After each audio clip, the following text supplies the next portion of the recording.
CNN T V کی بین الاقوامی خبروں کے ساتھ میں ہوں عثمہ عارف۔ چین سے کینیڈا آنے والے مسافروں کو کیسز میں اضافے کے بعد منفی کووڈ-19 ٹیسٹ کا ثبوت دینا ہوگا۔ مزید جانیں گے اس رپورٹ میں۔ چین سے کینیڈا آنے والے مسافروں کو کیسز میں اضافے کے بعد منفی کووڈ-19 ٹیسٹ کا ثبوت دینا ہوگا۔ 5 جنوری سے آسٹریلیا اور کینیڈا آنے والے چین کے مسافروں کو کورونا کے منفی ٹیسٹ لازمی دکھانے ہوں گے۔ اس سے قبل امریکہ، برطانیہ، فرانس سمیت کئی ممالک بھی اسی طرح کی پابندیاں عائد کر چکے ہیں۔ کینیڈا کی حکومت نے کہا ہے کہ چین کے مسافروں کے لیے منفی کورونا ٹیسٹ دکھانے کا عارضی اقدام 30 دن تک جاری رہے گا اور یہ پابندی مکاؤ اور ہانگ کانگ سے آنے والے مسافروں پر بھی لاگو ہوگی۔ قومیت اور ویکسینیشن کی حیثیت سے قطع نظر کینیڈا کے عارضی اقدامات 2 اور اس سے زیادہ عمر کے تمام مسافروں کے لیے ہوں گے۔ PHAC کے مطابق 30 دنوں کے بعد مزید اعداد و شمار اور شواہد سامنے آنے پر اقدامات کا دوبارہ جائزہ لیا جائے گا۔ چین میں کورونا کیسز بڑھنے پر مختلف ممالک تشویش میں مبتلا ہو گئے۔ وہیں آسٹریلیا اور کینیڈا نے بھی چین سے آنے والے مسافروں کے لیے منفی کورونا ٹیسٹ دکھانے کی شرط عائد کر دی۔ 5 جنوری سے کینیڈا میں چین، ہانگ کانگ یا مکاؤ سے آنے والے ہوائی مسافروں کو ان کی روانگی سے قبل کیے گئے منفی کووڈ-19 ٹیسٹ کے ثبوت فراہم کرنے کی ضرورت ہوگی۔ کینیڈا کی پبلک ہیلتھ ایجنسی نے ہفتے کے روز اعلان کیا کہ صحت کے عارضی اقدامات 30 دنوں کے لیے چین میں وائرس میں اضافے اور محدود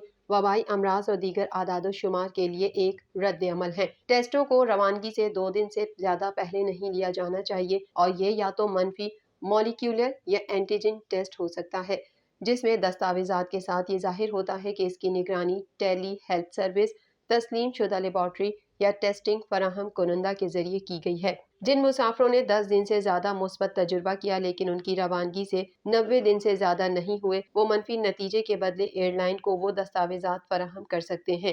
آسٹریلوی وزیر صحت کے مطابق مسافروں کو چین، مکاؤ، ہانگ کانگ سے روانگی کے 48 گھنٹوں کے اندر کرائے گئے کورونا کے منفی ٹیسٹ پیش کرنے کی ضرورت ہوگی۔ دوسری جانب آسٹریلوی حکومت مسافروں کے رضاکارانہ نمونے لینے سمیت اضافی اقدامات پر بھی غور کر رہی ہے۔ کینیڈین حکومت منصوبہ بند آتشی اسلحے کی واپسی کے پروگرام کے لیے متعدد اختیارات پر نظر رکھے ہوئے ہے۔ دیگر احوال جانیں گے اس رپورٹ میں۔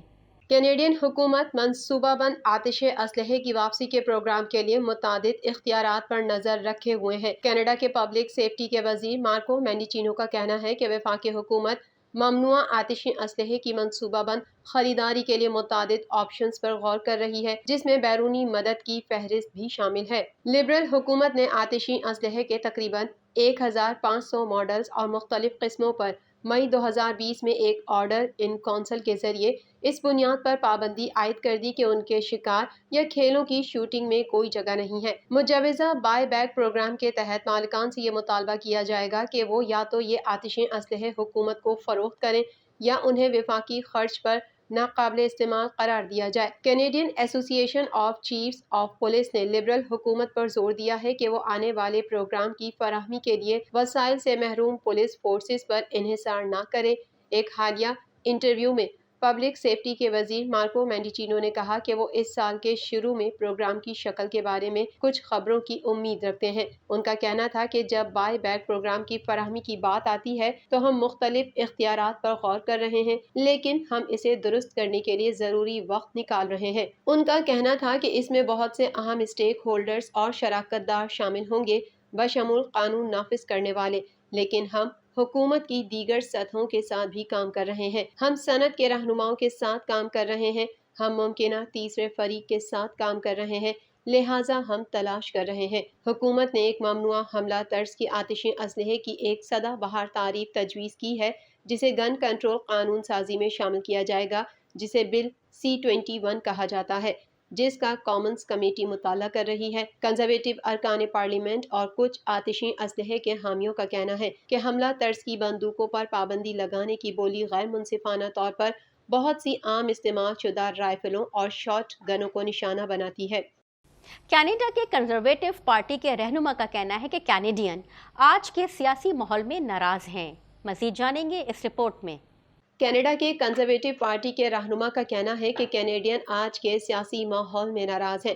سیاست میں زیادہ مہذب ہونے پر بحث کرتے ہوئے کنزرویٹو لیڈر پیئر پالیور نے منتخب عہدیداروں سے ان وجوہات کا پتہ لگانے کے لیے بھی کہا کہ کینیڈین آج کے سیاسی ماحول میں اتنے ناراض کیوں ہیں؟ انہوں نے ایک وی سائٹ پر کینیڈین وزیر اعظم جسٹن ٹروڈو کے خلاف نامناسب جملے کے جھنڈے کا حوالہ دیتے ہوئے کہا کہ ہمیں اپنے آپ سے پوچھنا ہوگا کہ لوگ اتنے ناراض کیوں ہیں، جیسے لوگ اتنے ناراض کیوں ہیں، اور جواب یہ ہے کہ وہ تکلیف دے رہے ہیں۔ ان کا کہنا تھا کہ حالیہ مہنگائی نے عوام کی مشکلات میں اضافہ کیا ہے۔ انہوں نے طبی سہولیات کے ساتھ گھر کی ملکیت کی قیمت اور اوپیٹ کی لت کی طرف بھی اشارہ کیا ہے کہ کینیڈین کس طرح جدوجہد کر رہے ہیں۔ انہوں نے مزید کہا کہ سیاست میں اپنی تقریباً 2 دہائیوں میں انہوں نے ہماری آبادی میں اتنا دکھ اور اتنا درد اور تکلیف کبھی نہیں دیکھی۔ ان کا کہنا تھا کہ جب حکمران عوام کو زیادہ مہذب ہونے کا کہتا ہے تو انہیں ان کے مسائل کو بھی حل کرنے کی ضرورت ہوتی ہے۔ واضح ہے کہ چند روز قبل کنزرویٹو پارٹی کے سابق سربراہ اینن اوٹون نے ایک ویب سائٹ پر ایک پوسٹ کی تھی جس میں انہوں نے ٹروڈو کے خلاف نامناسب جملوں کی طرف اشارہ دیتے ہوئے لکھا تھا کہ یہ اس بات کی علامت ہے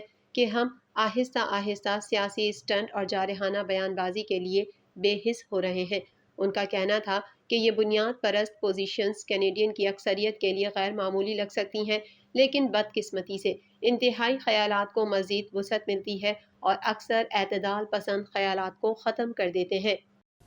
نیٹو کے سیکریٹری جنرل نے کہا ہے کہ مغربی ممالک کو یوکرین کو طویل مدتی مدد فراہم کرنے کے لیے تیار رہنا چاہیے، کیونکہ روس کی جانب سے نرمی کے کوئی آثار نظر نہیں آتے۔ مزید جانیں گے اس رپورٹ میں۔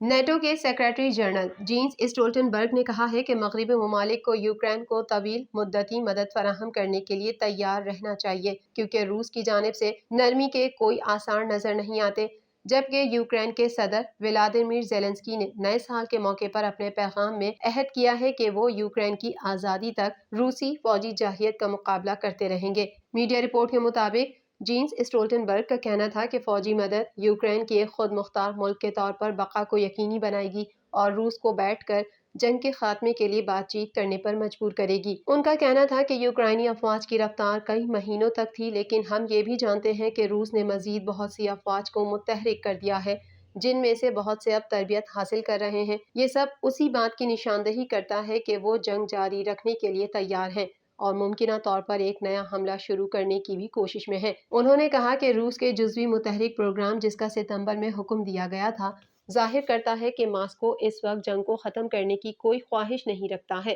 دوسری جانب یوکرینی صدر ولادیمیر زیلنسکی نے اپنے پیغام میں یوکرینی فوجیوں کی ہمت اور استقلال کو لاجواب قرار دیتے ہوئے کہا کہ تقریباً 1 سال گزر جانے کے باوجود روسی فوج اپنے اہداف حاصل نہیں کر سکی، جس کی وجہ سے یوکرینی فوج کی طرف سے کیا جانے والا دفاع ہے۔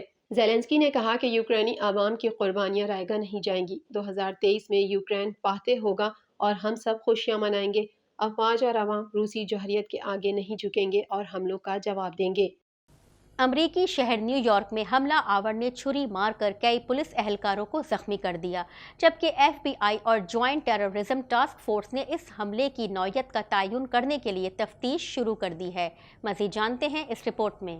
امریکی شہر نیو یارک میں حملہ آور نے چھرا مار کر کئی پولیس اہلکاروں کو زخمی کر دیا، جبکہ ایف بی آئی اور جوائنٹ ٹیررزم ٹاسک فورس نے اس حملے کی نوعیت کا تعین کرنے کے لیے تفتیش شروع کر دی ہے۔ نیو یارک پولیس کے مطابق 19 سالہ نوجوان ٹریور بگفورڈ نے گشت پر مامور پولیس اہلکاروں کے سروں پر چھرے سے وار کیے۔ جوابی حملے میں نوجوان حملہ آور زخمی ہو گیا۔ تفصیلات کے مطابق نیو یارک سٹی میں ٹائمز اسکوائر کے قریب پولیس پر چھرے سے حملہ ہوا ہے، جس میں 3 پولیس اہلکار زخمی ہو گئے۔